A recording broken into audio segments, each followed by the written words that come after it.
founder and organizer of Passion Projects, and I'm also a designer here at GitHub. I just want to welcome you guys all, and also welcome Ligaya Tichy, who is a gut follower, a community developer, and an Aussie pub lover. And so I just want you all to join me in welcoming her to the stage. So first off, thanks for joining me in this awesome venue. GitHub, thank you for hosting. This place is amazing, and there's a burger truck. How could it get any better? So that's my name up there, Ligaya, like papaya if you need a mnemonic device. I'm pretty thrilled to see some familiar faces in the crowd. What's up, the Yelpers, MicroRiza folks? There's people from past lives in here as well as GitHub folks. So special thank you to Julie for wrangling everyone together and starting this awesome series. I am actually the opening act for a group called Emily Jane White and Co. So you'll see her later. Yeah. All right, we're going to go to the next slide so you can hear what I'm talking about. And it worked. Sweet. So if you're wondering why I was asked to speak here today, it's probably because of this slide. In the past, I am also part of the startup world. I've done marketing and community development for companies like Yelp and Airbnb. And I also do some advising and mentorship in the community realm for 500 startups and Skillshare and SoundCloud and Threadflip and other awesome startups that I'm a big fan of, as well as some early stage angel investments for companies like Maven, MicroRiza, which is in the audience, True & Co., and Circa. But that's what I do for a living. And Julie said I could talk about anything I wanted, and so it's not going to be this, because I talk about this all the time. So yeah. Here's a few pictures to prove to you that I actually had jobs. I have been really lucky to work for companies that were very sort of mission-driven. They had ethoses that I sort of deeply believed in. Yelp, as you guys probably know, directed consumer dollars to small businesses, which was incredibly important to me at the time and still is. And Airbnb is a place where you can rent people's homes all around the world. And instead of padding the Hilton chain's pockets, you can give money to local residents and stay in a really cool local place. And I'm sure probably a lot of you, raise your hand if you are part of a startup whose mission you deeply believe in. Please, hopefully everyone. That's pretty awesome. That's a good percentage of people. Like, we are so incredibly fortunate. Yes. Okay, so anyway, that's not what I'm going to talk about. This one is much more of a sort of personal pursuit that I've been thinking about as of late. And given the sort of devastation brought on by the typhoon, I've been thinking a lot more about it in the past few days. And so I don't think that there will be a more appropriate time to talk about it. And what I'm talking about is giving. So this is really my kind of inquiry into how we can spend our time and our money that we have limited, sort of finite amounts of, and put it to the best use. And you'd think that that would be like really easy to do because there's thousands of organizations out there that are just like, give us money, and they're very, very eager for people to lend a hand or give $1. But as you start digging, then you realize how many of those are maybe not as effective as you would hope, and it sort of leads to a certain kind of dissatisfaction and disappointment because we want our money to go as sort of far as possible, to be impactful, if you will. That's not a word, but like during this talk, that's going to be a word. That is like my word. So there is a sort of confusing web of information out there about charitable giving, and all of these questions have arisen, and I thought that maybe I would walk you through those so you could see some of the illuminating things that I've learned, and hopefully it will be helpful to you in charting your path, your giving path. So I'm going to start by sharing a little bit of my story, and then also a few of the problems in the world that like most demand attention right now.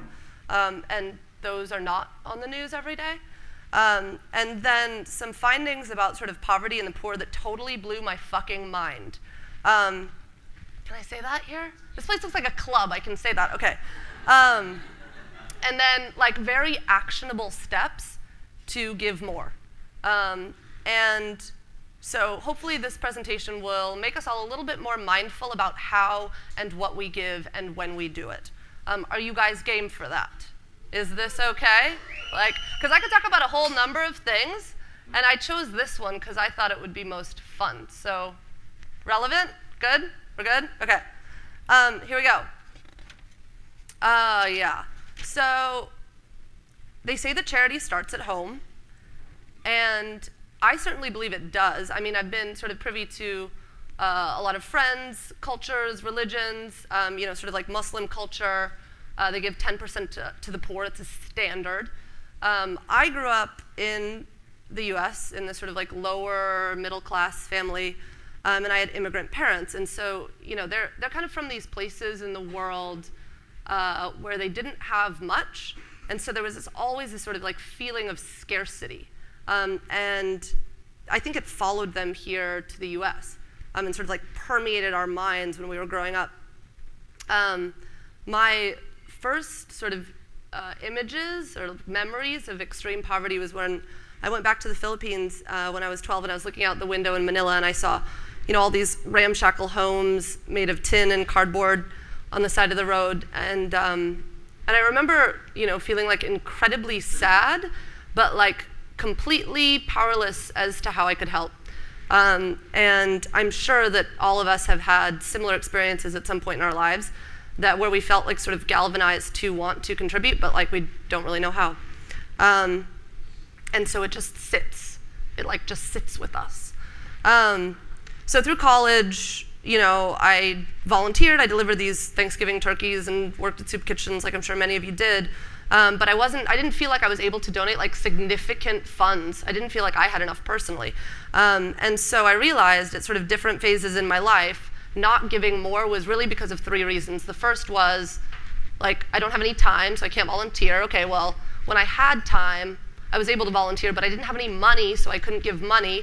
Or I was just really skeptical about whether or not the whole system even worked, and could I, as one little person, make any real impact.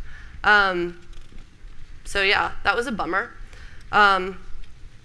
When I started working here in San Francisco and I had more disposable income, I'm kind of ashamed to say that I was mostly a reactive giver, which meant that, like, you know, every year or so there would be some incredible tragedy of such a huge magnitude that it would sort of like shock you into action, and I would donate this big lump sum, and then I would forget about it. Or somebody would run a marathon and then they would like spam me on Facebook and I'd be really excited to participate. Sound familiar? Or if somebody had a charity banquet, or when I got cornered on the street by the guys in the vests.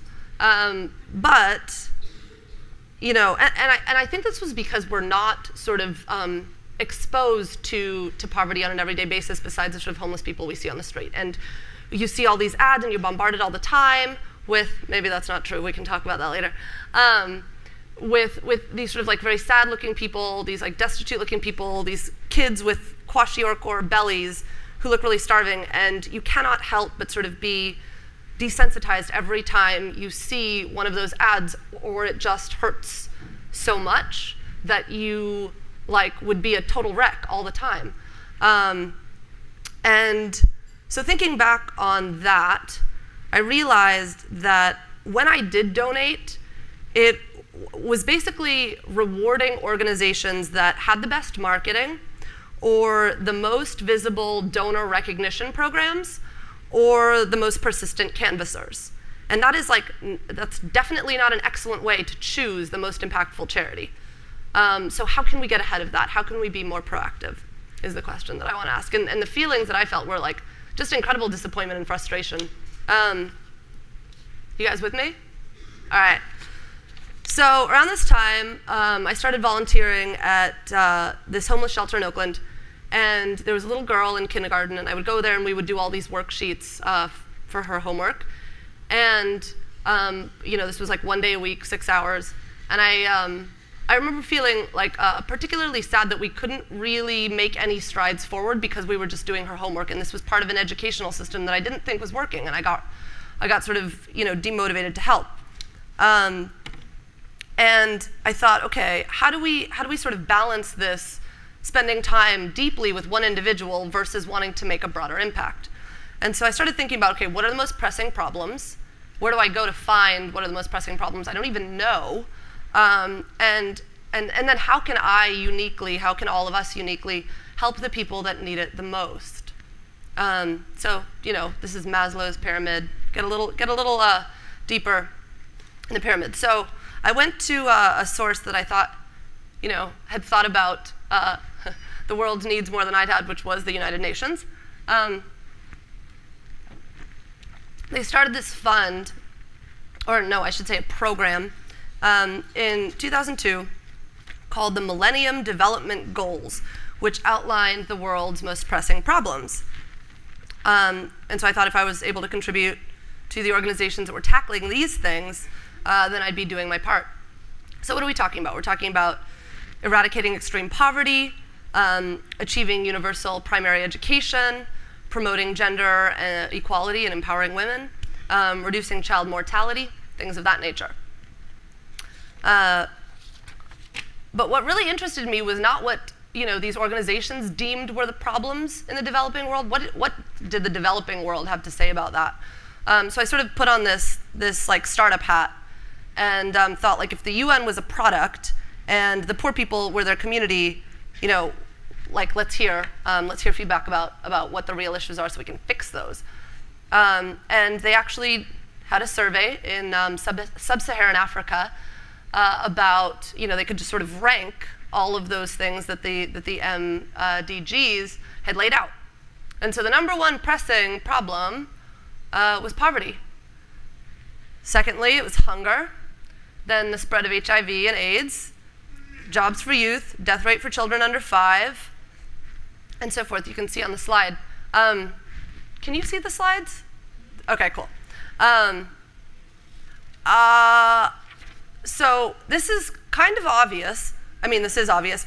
But what struck me as most unjust about this is that people were dying from things that were preventable. Like, people were dying from things where proven solutions existed, and so there was no sense in that for me. Like, these may be these massive intractable problems, so they say that poverty is so complicated, but we're talking about really basic needs, not financial or human capital, that are solved by access to $6 bed nets or 50-cent nutrition packets. So I thought, okay, well, here's a way that my donations might be able to apply to something. But what are the root causes of poverty? Any ideas? Root causes of poverty? Not having enough money. True. Thank you, Skander. So there are two experts that talked about this in ways that I thought were particularly illuminating. Paul Collier boils it down to basically 4 traps that a country can fall into. There's some pattern of civil war that they just cannot get, that they cannot break. There's these resource curses. So they're rich in natural resources, but people are struggling to gain control of them, which probably feeds into the civil wars. There are limited trade capabilities because they're like landlocked countries and they don't have access to ports to get their resources out there. So they just have these neighbors that are not enabling them to kind of develop their economies. Or they have some corrupt government. And so they can't focus on building infrastructure or addressing the needs of their people because they're fighting, simply put, in the bottom billion. His answers are free trade, international law holding governments accountable, and military intervention. But I personally cannot help with those things. So I turned to this guy, Jeffrey Sachs, who wrote this book called The End of Poverty, and he says that the crux issue is that when people in governments have low income, then they can't make the necessary investments for future growth. So exactly, they don't have any money, and so they can't build the necessary infrastructure. Well, that we can do something about. That's something that's worth exploring. You guys recognize this site? Kiva? Yes, good. When I found Kiva a couple of years ago, I got really excited. The idea of empowering people in the developing world, creating these sort of sustainable businesses, and a sustainable future very much appealed, similarly to all of you, I think. Initially, I got excited about all of these sort of microfinance organizations as an idea. The way they work is they give interest-free loans to sort of budding entrepreneurs, and they have these field partners on the ground to distribute the funds and check up on them and make sure that they've promised to do what they said they will do. But shortly after a lot of them launched and gained a lot of attention, there were all these follow-up reports of corruption and embezzlement in their field partners, and I was disappointed, and my participations slowly waned over time. And I started thinking, okay, maybe there's something about the first world that we might be able to learn and apply to the developing world. And so I was introduced to this guy by my fiance. Does anyone know who this guy is? Bonus points, I'll give you an extra burger. Yes. It is. It's a guy named Milton Friedman. Rock on. Well done. So Milton Friedman is a sort of fiscally conservative Nobel Prize winning economist that had a bunch of really radical theories. He says that if you put the federal government in charge of the Saharan desert, in 5 years, there'd be a shortage of sand. So yeah, maybe not a huge fan of the US government, but had some ideas that really shaped how I thought about poverty, and perhaps you as well. He basically said, or he felt like the existing system of welfare in this country, with all of these sort of forms to determine eligibility and the home visits and the reporting structure, were basically inefficient. But they were also incredibly degrading to poor people. They basically treated them as though they couldn't be trusted to make any sort of rational or responsible decisions about how to spend their money. And there are implications there. Among many of his sort of radical ideas, he proposed this idea about 40 years ago of a basic income floor. That is, if people earned less than a certain amount, then the government would sort of top them up so that they could reach that basic level. Is that a crazy idea? How do we feel about that idea? Have we thought about it before? We have.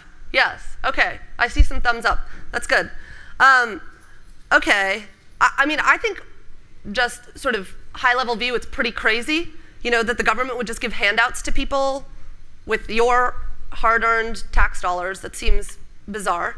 OK, say you had $100. All right, if you had $100, would you give it to a guy that was, begging on the street in Soma? Would you give that person? Raise your hand if you would give that guy $100 on the street. All right, well, I like you. I probably wouldn't. OK, but what if you found out that your neighbor who had 4 kids and 3 jobs was struggling to make her rent? Would you give her $100? Yes, you would. You would, of course you would, because you have hearts. I wasn't presuming otherwise. So this really begs the question of, does it make a difference who these people are? And does that affect how we feel about giving? Well, so the question is, who are these poor people anyway, right? A lot of sources went in that infographic. I didn't make it. I got it off of Visually. But I'm going to sum it up for you. These people are young. They're disabled, mentally ill, and they're lawful immigrants with jobs. They're not people trying to suck at our economic teats. Sorry, that was a weird visual. Yeah. Oh God, I'm gonna have to watch this video later. It's gonna be really embarrassing. But back to the slide. How did these people get poor? Well, A, they were born into a poor family. They lost their jobs. Or there was some serious illness that put them into debt. And what we can sort of emphasize here is that, for many of these people, this poverty was not of their making, right? This was not, there was no sort of poor choices that they made in their lives to lead up to this point. which is kind of how I had been thinking about poverty up until I did more research. Why would I want to give money to people who are lazy and who don't earn it, who don't deserve it? So this sort of singularly changed the way that I had thought about it. So Friedman's ideas were basically driven by the belief that individuals are better able to assess their needs and manage their money than any sort of well-meaning government bureaucrats. Well-meaning, even people that want to do good. He thinks that the individuals are better arbiters over their dollars than people who intend to do good. Could this also be true for well-intentioned philanthropy organizations? You know, do we really know what people need better than they do? Are we being, you know, ethnocentrically presumptuous in assuming that we know what they need? I don't know. Could we be seeing things through, you know, this sort of ethnocentric lens, particularly when looking at the developing world? So that planted a seed for me. But I still didn't figure out which charities I should, you know, devote resources to, which is the whole point in the first place. So I turned to two sites. The first one is charitynavigator.org. You guys have probably heard of that one because it's one of the largest on the internet. These guys evaluate charities based on financial efficiency, which take into account, you know, sort of the program costs, the administrative costs, and the fundraising expenses. So I thought, okay, well now I just need to find an organization that spends like a, you know, like higher percentage basically goes to the actual program and not the administrative costs. But wait, like that doesn't actually mean that they're more effective. It means that they spend less money on administration. Like the assumption there that I made is one that probably a lot of you made, which is just because they spend less money on their expenses doesn't mean that they actually are more effective or impactful. I was talking to my fiance about this, and he was like, you know, it's like the BlackBerry versus iPhone thing. Like, what if you found out that BlackBerries were so much cheaper to manufacture and distribute? Well, the iPhone is still a better phone. It's like, yeah, thanks, babe. That's really illuminating. But it's true. So anyway, I figured that this is probably worth investigating. And so I found givewell.com. And actually, he found that, so I should negate what you think about him from that previous comment by saying that he's the one that found GiveWell. So GiveWell is a San Francisco organization that evaluates what the programs actually do per dollar. Like, they break it down, they do a full analysis, and they focus on proven, cost-effective, scalable international aid. Have you guys heard of these folks before? Okay, rad. There are some no's, so this presentation is worth giving by that point alone. I'm so excited. Okay, GiveWell. Here's what they look at. They look at empirical evidence of impact. They look at bang for the buck. And they look at whether these organizations actually can, you know, they need more, can they use the funds that you're giving them? So, you know, they might be a very small operation, and perhaps they get $4 million in their coffers, and all of a sudden they don't know how to scale, and they don't know what to do with it, and they can't be efficient with that. So they look at those type of questions. So anyway, each year they recommend a donor allocation to 3 charities, and they actually break down the allocation. 70% should go here, 20% should go here, 10% should go here. And that's how I was introduced to a charity called GiveDirectly. So GiveDirectly has this approach that Milton Friedman, I think what he would get behind. Basically, they find poor households in Kenya, and now in other countries, they're expanding, and they donate cash transfers through the recipient's cell phone. So like, yeah, and so basically these people get to determine what they do with these donations. So like, is this a ludicrous idea? I don't know, to give cash to poor people with no strings attached that are somewhere in Kenya that you'll never see? I mean, that seems like a really wild idea. And in an interview with NPR, the former director of UNICEF actually said what probably a lot of you are thinking, which is like, these people are going to blow it on booze and gambling. I mean, sure. But I'm going to tell you a little story. Are you guys in a story mood? I'm going to tell a story. This is Bernard. Bernard lives in rural Kenya. He lives with his family of 4. He's got 2 sons. And the family lives on $2 a day. It's not very uncommon that his children go hungry. $2 a day doesn't go far. And Bernard lives in a village that was chosen by Give Directly because it was one of the poorest in Kenya. There is basically little commercial agriculture. People grow vegetables on these little plots of land. All of their houses have dirt floors. Nobody has consistent work. And so they gave the poorest people in the village $1,000, which is basically a year's income for an entire family in 2 lump sum payments. Like, here you go, $1,000. And, the villagers were incredulous. They're like, who do we need to vote for? What do we have to do for this? They were completely untrusting. And, Bernard himself was very skeptical. People thought it was a trick, but the money came, and they took it. And over the period of 6 months, what happened? Well, the first thing that many of the villagers did was buy metal roofs. See, that has a metal roof? That didn't before. It used to be this thatched grass roof that basically disintegrated fairly quickly, and you had to replace it every couple of months, and it was a total pain because you had to go and get the grass from villages that were far, far away. People didn't have modes of transport. So metal roofs were like a, really upgrade quality of life. Other people started small businesses. One man bought a mill, and he charged all the other villagers to sort of grind the corn. Also, a few people became these like micro retailers where they would go to markets, they would buy stuff, goods, provisions, stuff like that, soaps, and go back to the village and then sell it.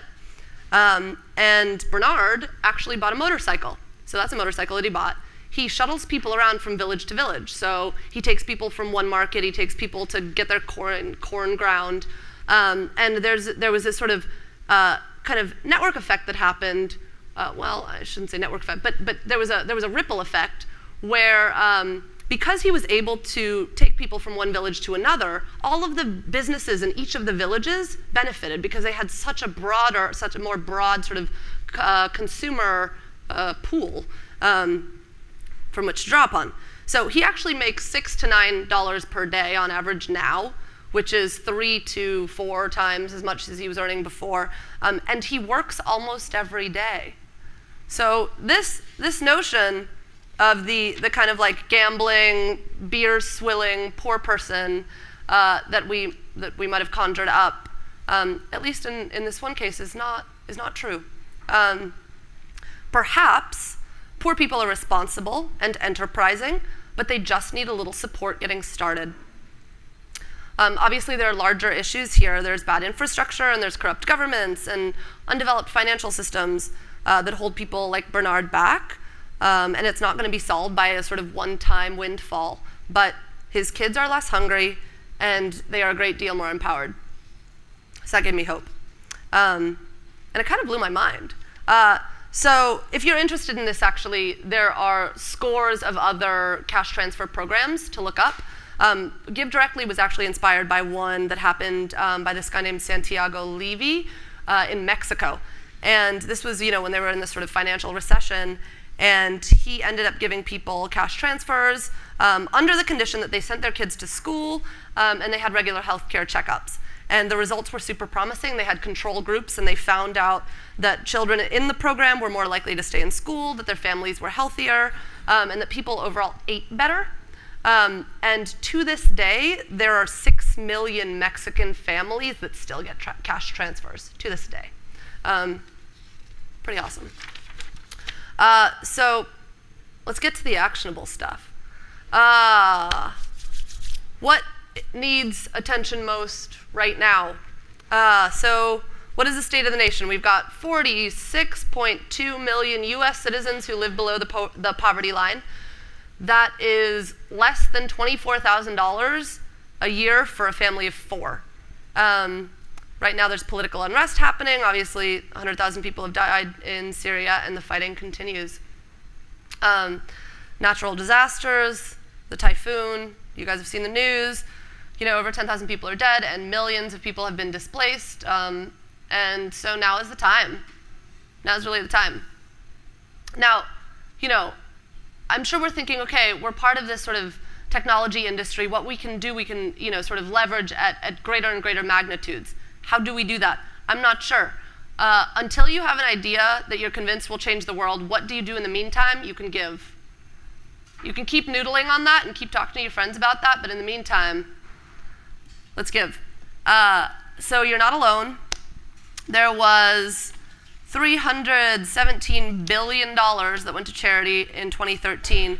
And as you can see, 227 of those billion came from individual donors. So please don't feel like this is something that if you give, it's not going to make a difference, because you are certainly not alone. You're with like a massive army.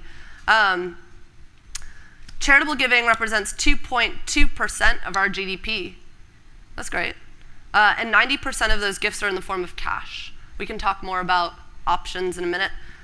Who gives? So this was a survey of high net worth households. Probably a lot of people in this room fall under that category. 90% of people give to charity. 60% serve on nonprofit boards. 71% of people have a strategy, and 60% of people have a budget. I didn't until 2 weeks ago. It had never occurred to me to plan my financial giving like my career or like my relationships. Somehow, I had missed that. Do you guys have giving strategies? Who in this room has a giving strategy? I commend you. You guys are leagues ahead. For the rest of you, I've made a very easy 5-step program. All right. I actually made this for myself, and then I thought maybe other people could benefit, which is why I hijacked the mic and came here today. So, Thanksgiving, we're all going to get a couple of days off. Let's build out our plans. The first thing, obviously you're going to consider your cash and your assets for next year. You're going to take into account your sort of expected salary and your expenses and all that stuff. A good tip that I got was basically to review the spending of the past year. Because basically, the difference between your income and your savings are your expenses, right? Are your expenses and your consumption. So if you take out your expenses, what's left is your consumption. Take that number and go, how many pairs of shoes is this equivalent to? And how many pairs of shoes do I actually need? So it doesn't feel like you're sacrificing something in the beginning. You're just sacrificing the selfish things. And that's OK. We should be. Does that make sense? OK, cool. Second thing, I'm all about putting stuff in place that I never have to think about again. And so the easiest thing to do here is open a charitable account. So there are some awesome benefits, particularly for you stock holding people. OK, it's an immediate tax deduction. You can avoid capital gains tax when you donate stock. I'm going to say that again. You can avoid capital gains tax when you donate stock. So yeah, anyway, you get the point. And then any growth in those accounts are tax-free. And we're not talking like you have to have $250,000 to put into this thing. Schwab, for example, which is what I use, has a 5K minimum, so very actionable. And then you can just set these little automatic payment deductions from your paycheck, and it just whittles it away, and you don't have to see it, and you don't have to update it, and it's great until it gets to the end of the year, and your financial advisor goes, hey, where do you want to give this? Cool. Ding. All right, so choosing the charities. I talked a lot about this sort of thing early in the presentation, but when, obviously, you have to sort of start with the heart, figure out the causes that are most meaningful, most important to you.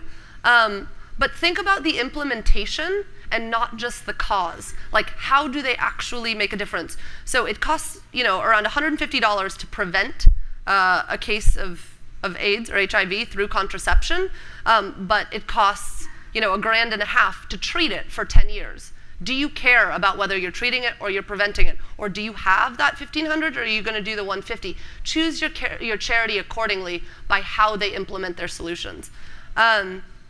So second point, the efficacy instead of the marketing and the expense ratios. So don't just select charities because they speak the loudest or because they spend the least on sort of implementing, but because they're most impactful. Give well, give well, give well. And then also keep in mind that your dollar goes further overseas. So like here in the States, it costs 10 grand to send a kid to a high school in New York City.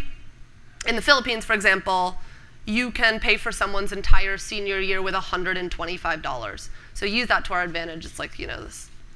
Anyway. And then just to underscore a point, you can literally save a life in the developing world with $2,500. And I say literally, not how people use the word literally when they're just talking. You can actually save a life. And there's a really fantastic article on the GiveWell blog about how they broke down this number, but $2,500 bucks. I mean, if you saw somebody and they were dying and you could pay $2,500 bucks to save them and they were sitting right in front of you, you would do it. So let's do that.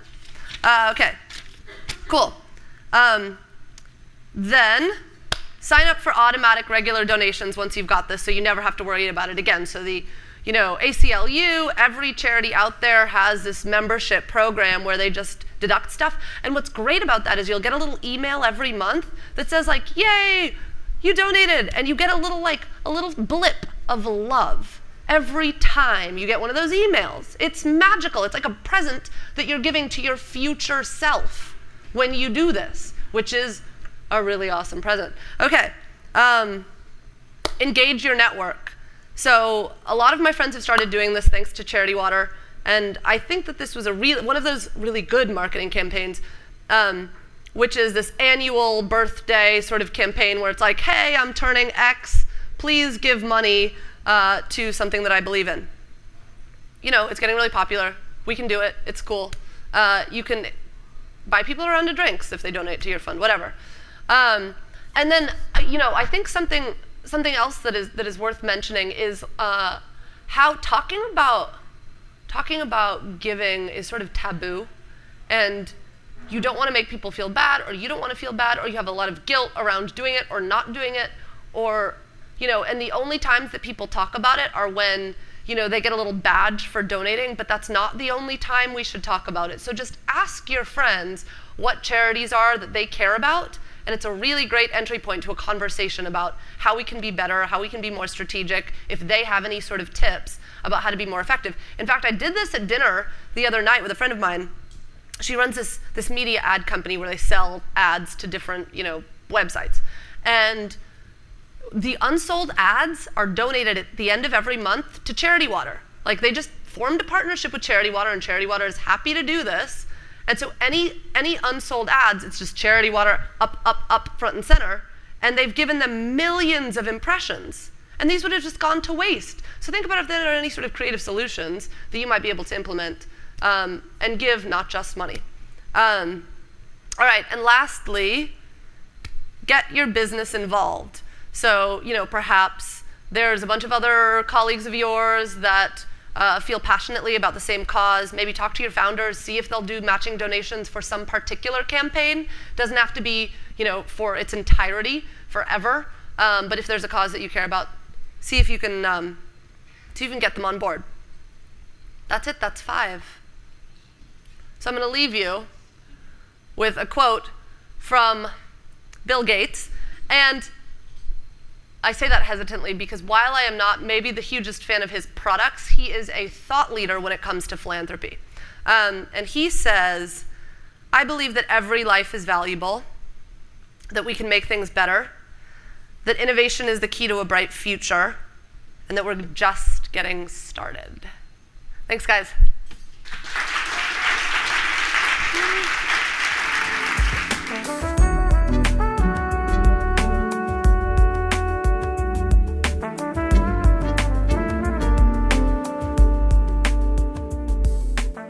So thank you all for joining. Can we give Ligaya a round of applause one more time? That was an awesome talk. That's actually for Julie's birthday. Yeah, Julie's birthday.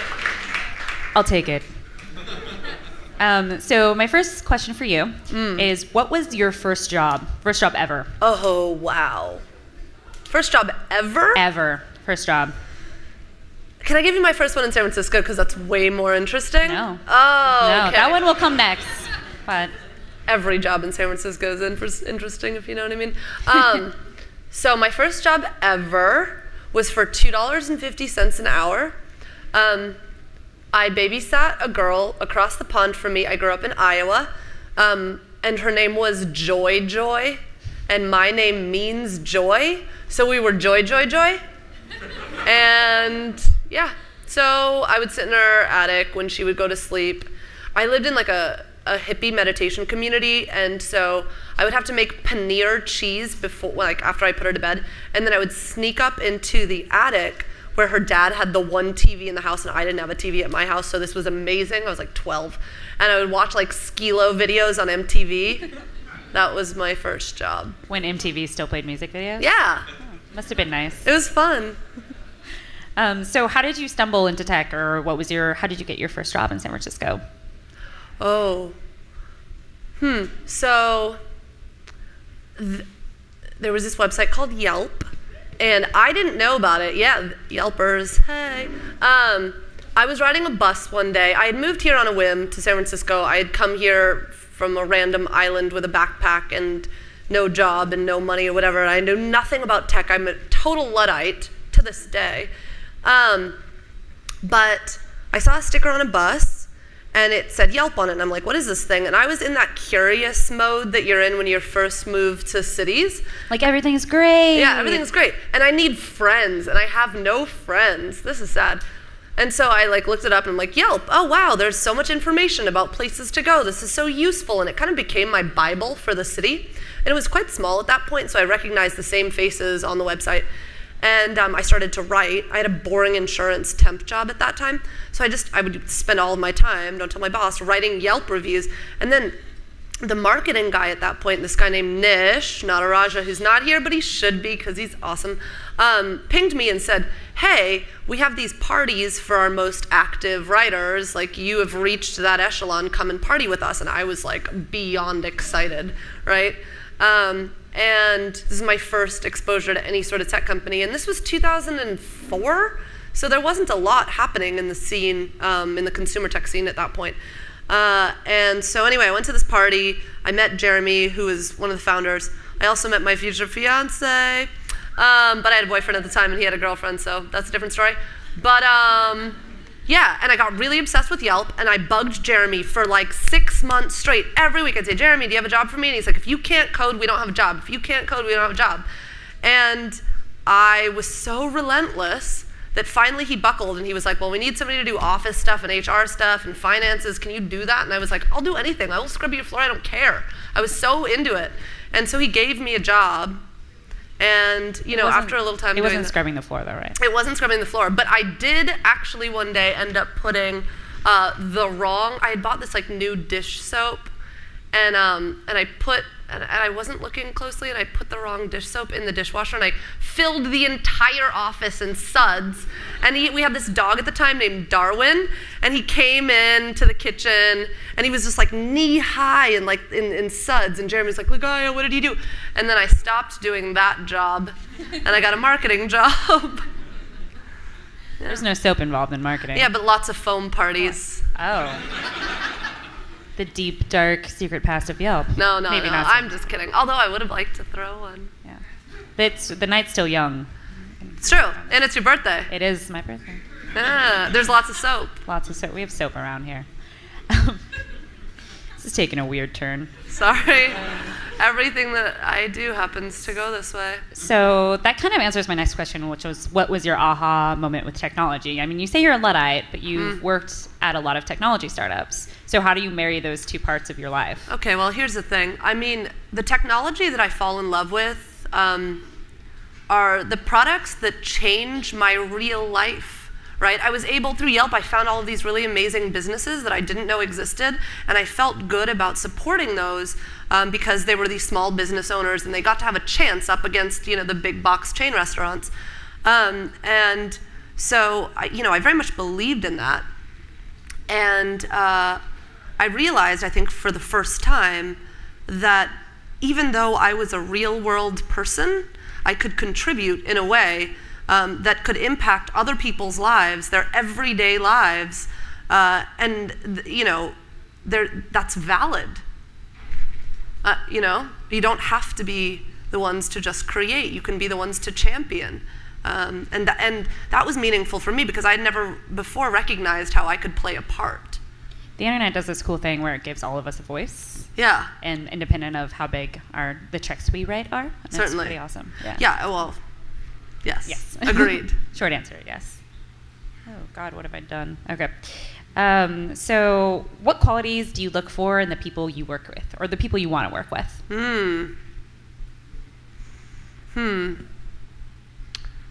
I think I'm attracted to people that are passionate, people that have conviction about what they do. I like to work with people that have dissenting opinions, people that are like much smarter than me in most every way except for enthusiasm, which is I think what I have as an edge on the world.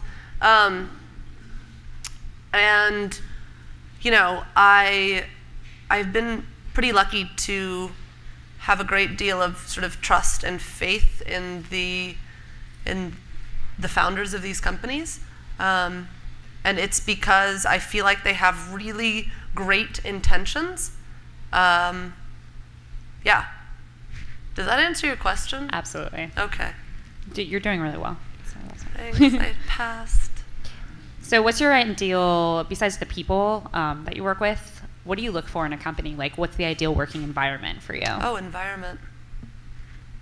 It has to look like a bar. Let's see. Ideal working environment. I can't have clocks, and I don't like many windows. I can't get distracted. It has to be like a casino, you know, like you don't know how time is passing and all that. No, I'm kidding. I like environments where there's not a lot of meetings, and those meetings happen like when people are standing up or they're doing walk-in talks around the block. I like periods of the day where you're able to chat with people, and you know it's totally fine to go up to somebody's desk and ask them questions, and it's so it's collaborative.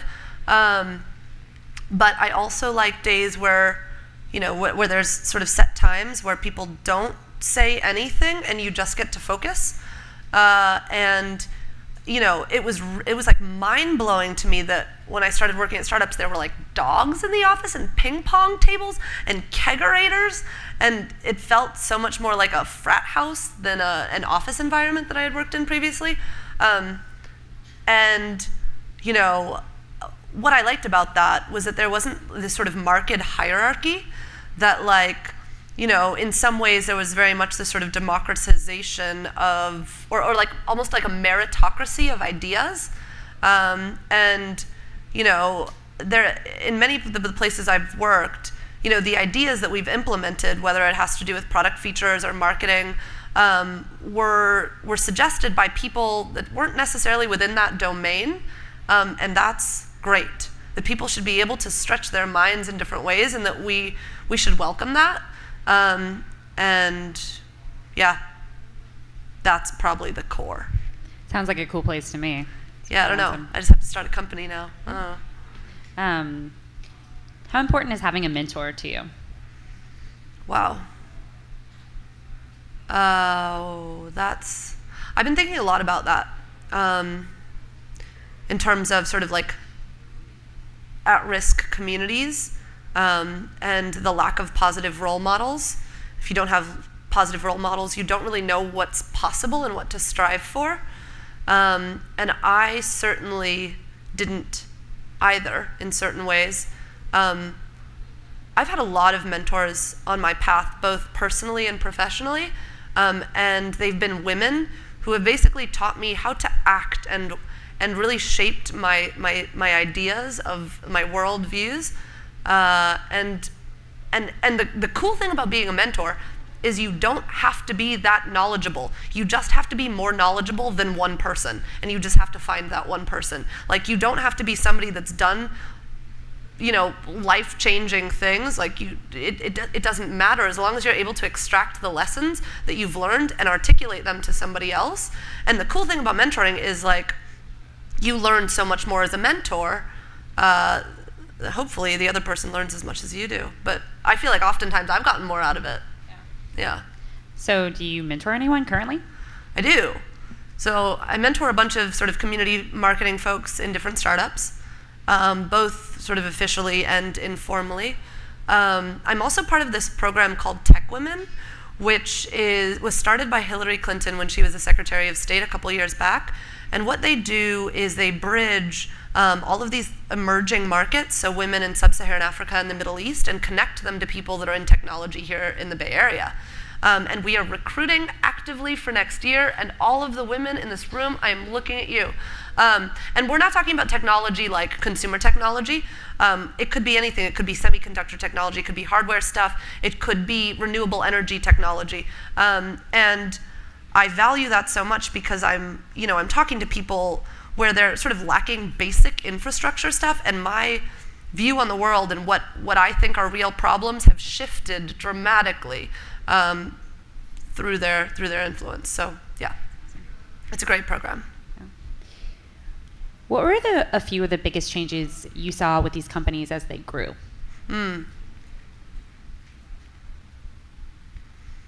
So, in the early stages, like I started at Yelp, it was like 10 people.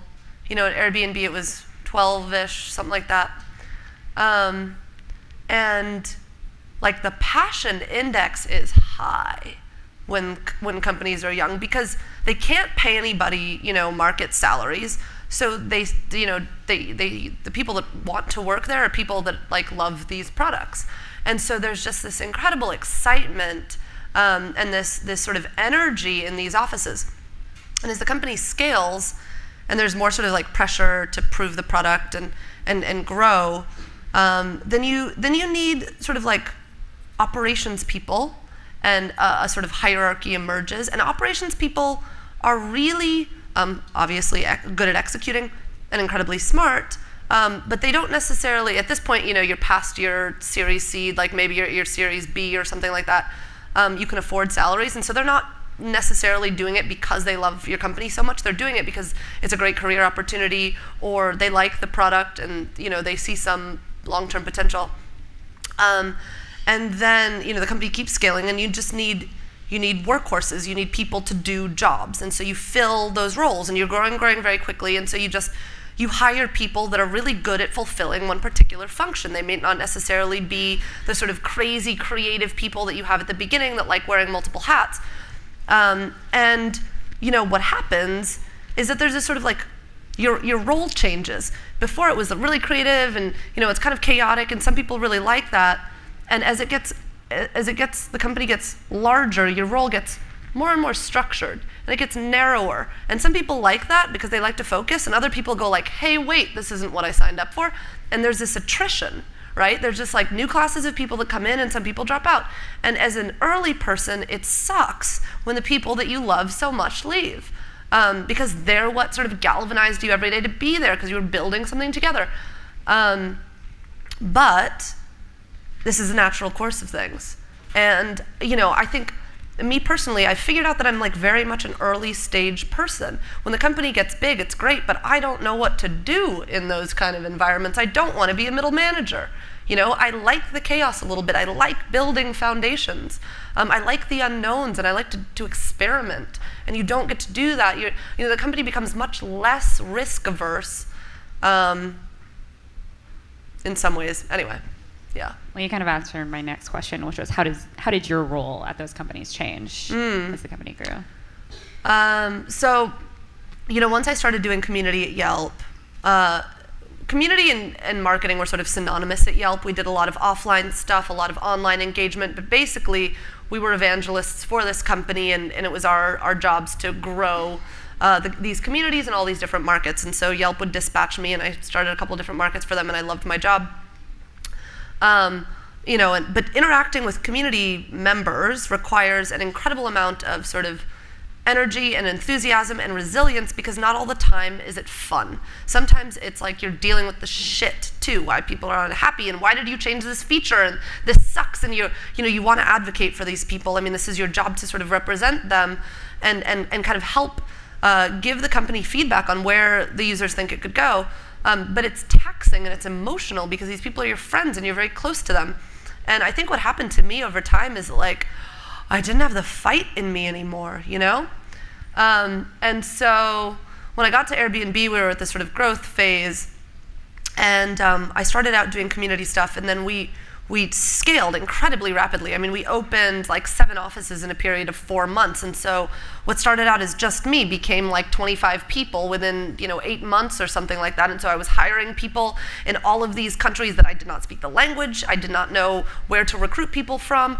There were so many unknowns, and it was so incredibly exciting.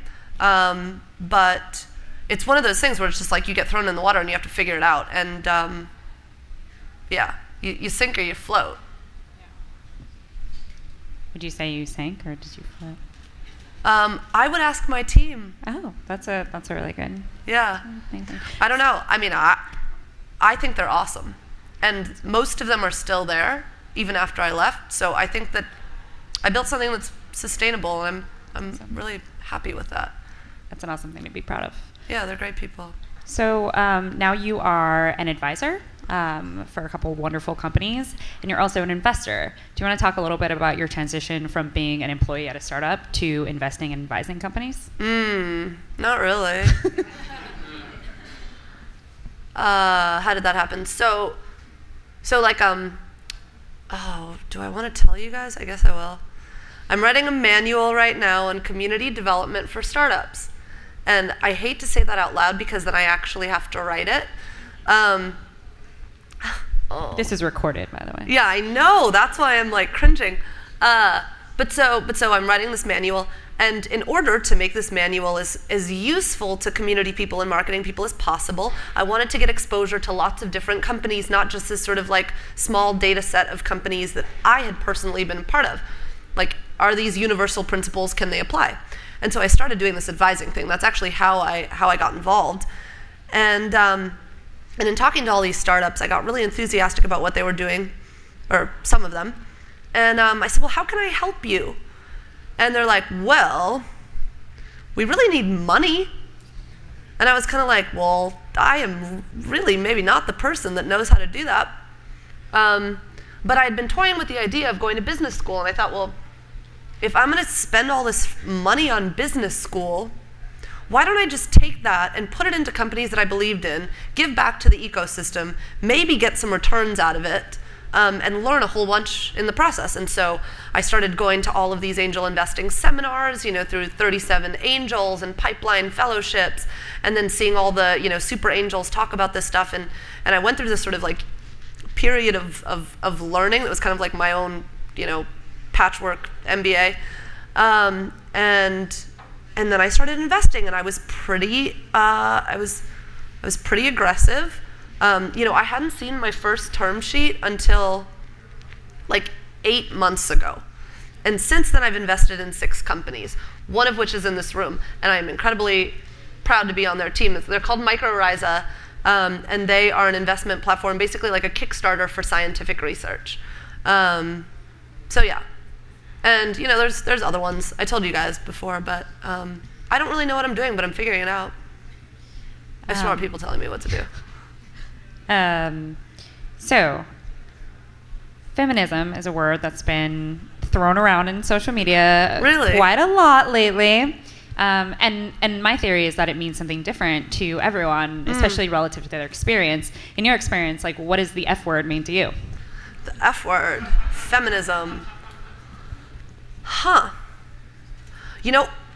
Honestly, I don't think about it.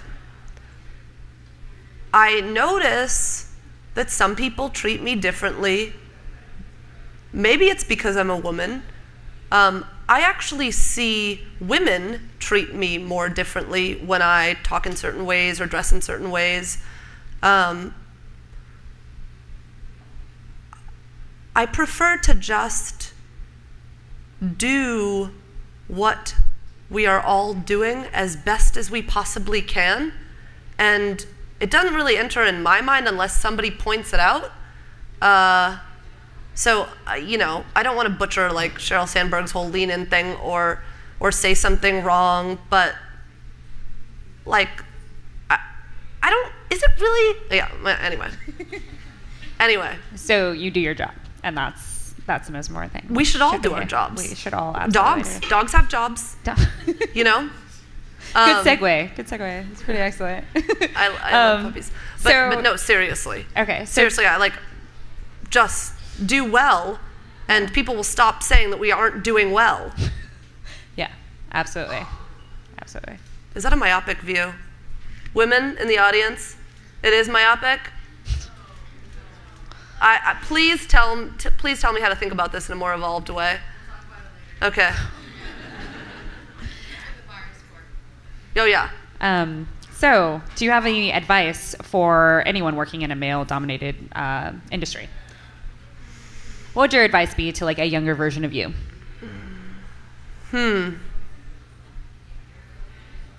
I'll tell you some advice that I got. I had a mentor who's in her 40s, and she said, never wear a full suit to a tech interview, but wear a blazer, and don't look weird, or don't look as weird as you really are. I was like, are you just saying that to me, or do you say that to everyone? And you have to be the most prepared person in the room, and you have to think about what you say twice before you say it. Because whether or not you realize it, if you're the only woman in the room, you are representing all of the other women that aren't there.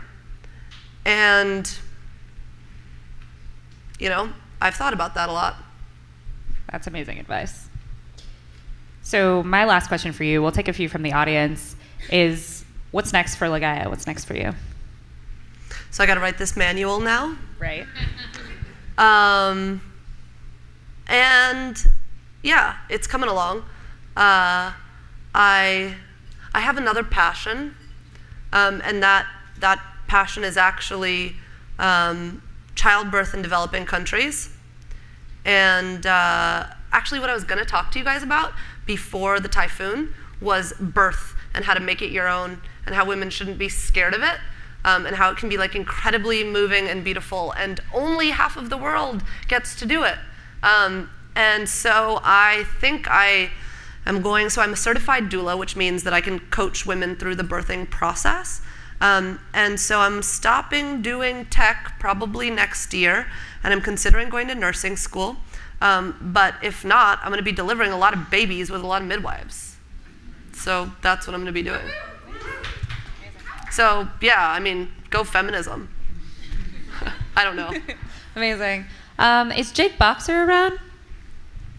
Is there a Jake Boxer? Oh, Melissa's ready with the microphone. Amazing. For those of you who don't know Melissa, yeah, we're going to do this. Oh, she's nodding her head. This is Melissa Severini, and she was GitHub's first employee. First employee! She has been here 4.5 or 5.5? 4.5 years, and today is her last day at GitHub. She represented all women in the room for 2 years? How long was that? 2 years. Thank you, Melissa, from all the ladies of GitHub.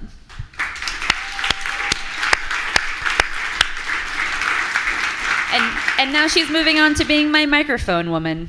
So that's exciting. Exciting career move for her. Okay, anyone have a question for Ligaya? Yeah. Hi.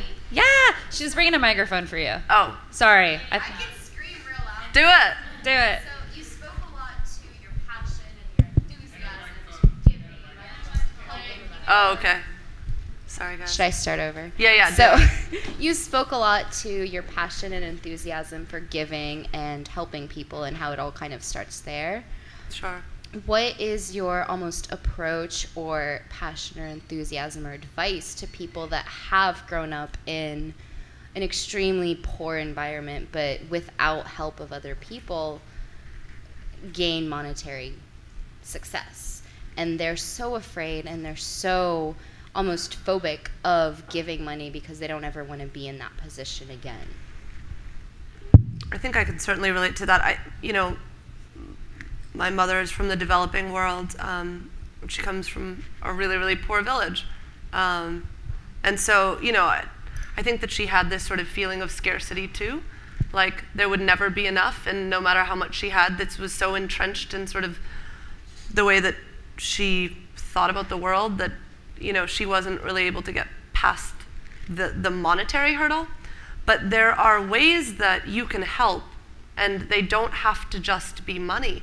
You know, you can help with your time, you can help with your votes. You can contribute even if you're not in the sort of financial place to be able to. And if you find the right organization that is working overseas, then you can donate $20 and still get 3 bed nets. You know, for malaria is one of the one of the, you know, biggest killers in the world, and so 3 families like might not die. There's something to be said for those little donations as well. And if I understand your question correctly, you're basically saying that like they're afraid that they will, you know, if they give, they'll get to that place again where they have nothing.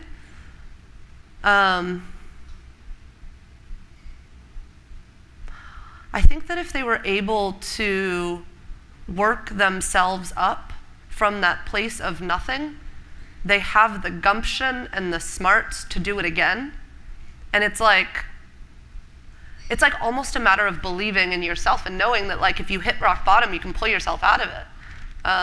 You know, like when I first moved here, I ate 10 for 10 pasta and like, you know, ramen noodles and cabbage. I had no money. And, you know, as long as you're willing to work, you're gonna have money again. As long as you don't have pride around what sort of job you're gonna take or like whatever is beneath you. I mean, I did some horrendous jobs. And, you know, yeah, I don't know. Does that address your question? Okay. I think also you can mentor someone. I've only been in tech for 4 years. I'm still broke. So one of the things that I do is I've coached high school cross-country teams, and I've been there for girls like me who were going to face some of the same challenges that I faced going to college and also getting into tech. Be there for that, like Ligaya said, one person. You only have to be smarter or more successful than one person, and you get a ton out of it as well. And it is just giving your time. It's a great way to give when you can't give money. So fantastic. Do we have another question? There's so many of you in here. You've all had so many drinks by now. I want to hear about the feminism feminism duo. You don't have to ask a question. You can make a point. Yeah. I don't have a feminism question. Oh, that's okay. It sounds like maybe a discussion afterwards. Yeah. Because I don't know how I'd begin the question. But my question was more about this idea of when you can see really what your dollars get you in the sense of where that money's going. It's like, okay, that makes a lot of sense. But I think, at least for me personally, it's been hard. One of the reasons I like to volunteer, but only with specific things, like coaching a basketball team or teaching girls how to code, that kind of thing. It feels very personal. It does. And yeah, it's a limited number of people. It's also potentially not the developing world, but it feels very personal, and I feel like connected to people. Have you experienced any type of monetary giving site or whatever it is that also allows you to get that kind of personal connection? Because it's not, you can see photos, you can whatever, but I think that's a barrier for many people, yeah. Right, I totally agree. And actually, it's funny, I took the sort of monetary approach because I figured that you guys are working in fast-growing startups, and what you don't have is time. But if you do, I find volunteering to be particularly rewarding in that you can see people's progress over time, right? And you do develop those sort of personal relationships with those people that are like, they're just incredibly gratifying. You can see how you're making a difference. It's so much more real. And so there is a question of depth versus broad. And, you know, the sites that I think have done it particularly well in sort of telling those stories, not necessarily facilitating the interaction, but telling the stories, have been sites like Kiva, because you're listening to the story about how somebody wants to start their business, and you see photos of them and all that sort of stuff, and you can interact with them. And now I know Kiva's under some sort of scrutiny, which sort of I'm not blind to, but I do like that aspect of it. I think that there is an opportunity for somebody in the space to do that, to facilitate those connections between people across borders.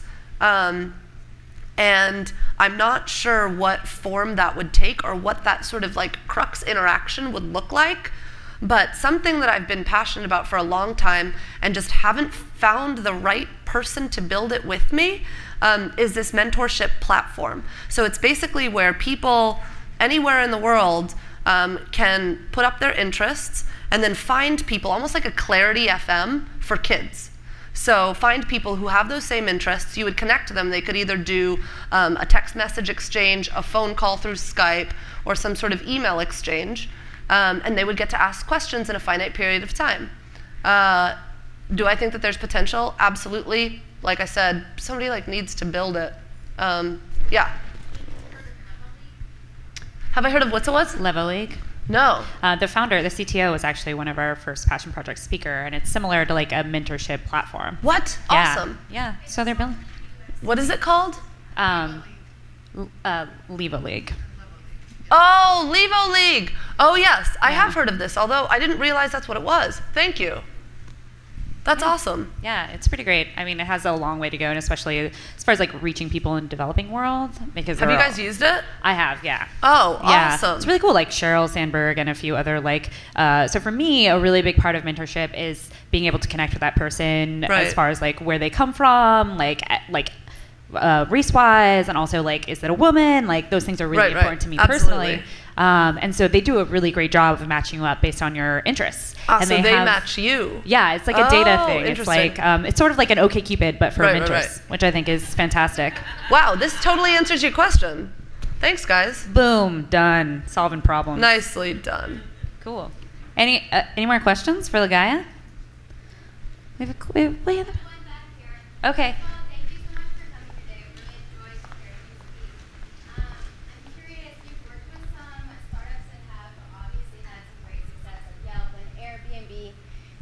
Do you feel like they share a defining quality that has helped lead them to these success, or have you worked with any startups that have failed?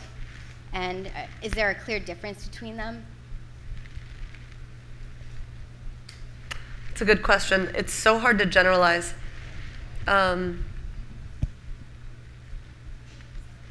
think there have been defining moments at both companies where,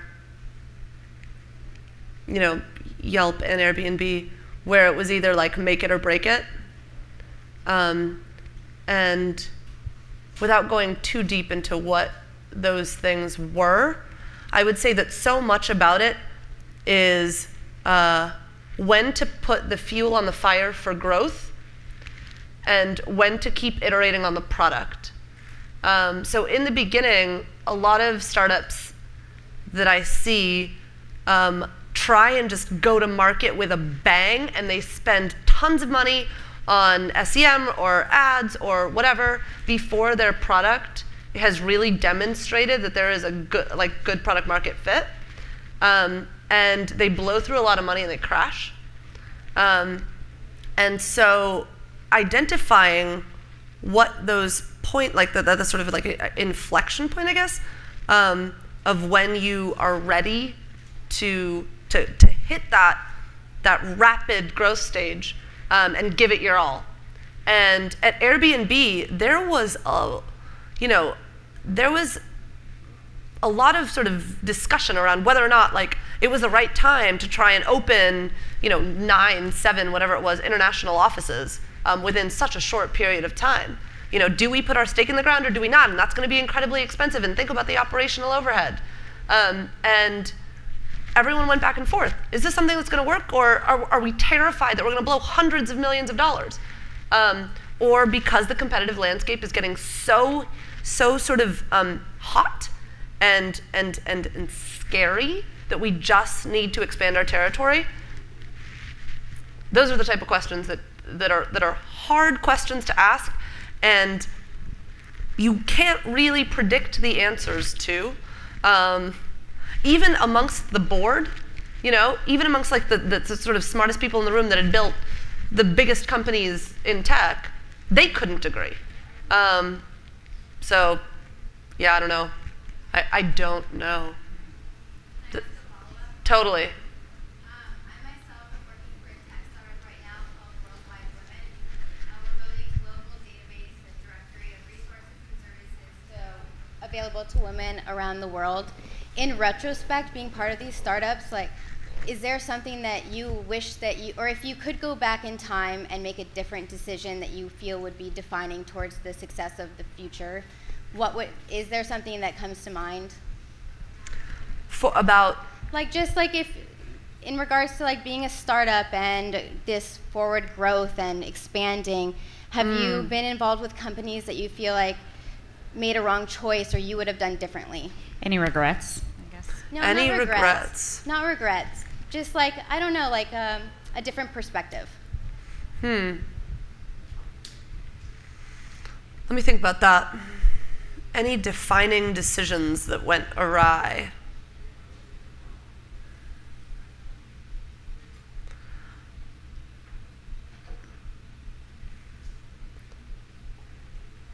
I think that it comes, so I do community development and marketing, and so what that means is I try and get users and get those users to love us. And so that's what I sort of think about day in and day out. And so all of that is like the lens by which I see the company. So I don't know if my sort of opinions represent, anybody else's at these organizations. But I guess I would say, don't hire too quickly. There have been times where I feel like people want to grow really fast, and so they're like, we need the team to do this now. And they might hire, and then they find that these people aren't exactly doing what they had hoped or anticipated, and so they give them other projects to work on, and those don't work out. I guess as a sort of strategic operational thing, if it's not the right fit, then don't hesitate to let people go. And also be incredibly transparent around why you're doing it. I've seen companies sort of like try and sweep it under the rug, like no one's gonna notice if someone's desk is empty. Are you kidding me? And so, yeah, I don't know. I don't know if that's super relevant to an early stage company, but that is the just most inexcusable thing I think that a management team can do. People are nodding. Uh-oh. Yeah. All right. On that note, on that very happy note. No. So I just want to thank Ligaya again for coming and giving us your time, and everyone here. All of your time is really valuable, and I really appreciate you guys coming out to support passion projects. Thank you so much. I really do too. You know what? And I'm sorry to interrupt. We We actually have one more thing. Ligaya, thank you so much for speaking. As Julie mentioned, it is Julie's birthday today, and it is so tempting to tell you what birthday it is because it's a significant one. It's one that matters. It's a good one. It's 40.